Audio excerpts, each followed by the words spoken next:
Hello everybody.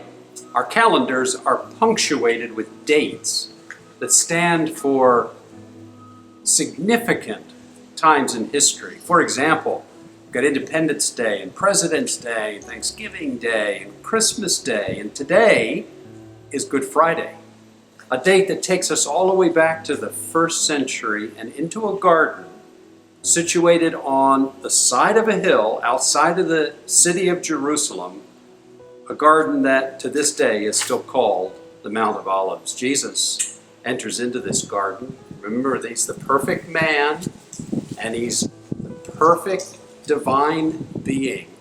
He comes into this garden and he conducts the greatest transaction in all of history. Remember, though, that for yourself, our history began in a garden. Our parents, Adam and Eve, were in that garden, and they failed the ultimate test in that garden by declaring by their actions that they would not do the will of God. The question in the garden that Jesus was in is, would he do the will of his Father?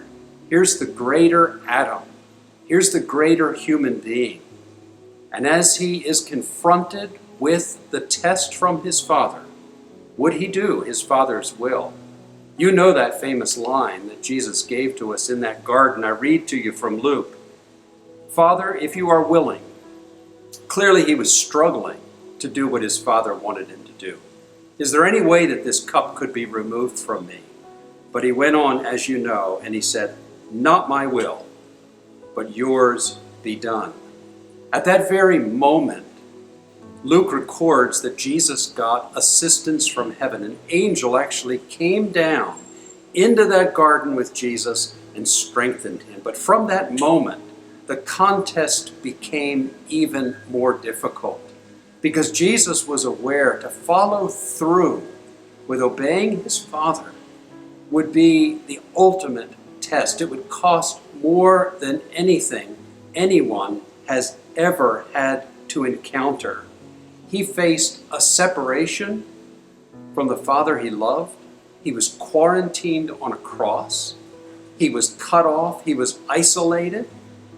Dare I say it, there was a sense in which the Trinity was disrupted.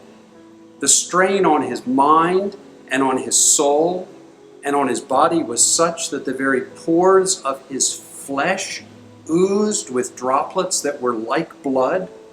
Such was the internal struggle that our Savior went through, that he watered the ground of that garden with his own tears and his anguish. He did that for you. He did that for me, like a lamb to the slaughter. The sinless, innocent, perfect Son of God was treated by his own Father as though he were the one who was guilty, so that we, the truly guilty ones, we the guilty ones who trust Jesus, we the guilty ones who trust and follow Jesus, will be truly and eternally set free from the judgment we deserved because Jesus took the judgment that he did not deserve. You know, as you remain at home, like me, as you fill your day with good things, as you seek to connect with other people, as you pray that your church would stay strong, can I just remind you on this Good Friday that what Jesus went through far exceeds anything we've ever experienced. Truth is, Jesus was here and he gets it. So please join with Scott and me this Easter. Scott's going to be bringing us 2 messages that he's worked hard on. You can get those at marcochurch.com. God's blessing, and be assured your leaders are praying for you all of the time. Thank you.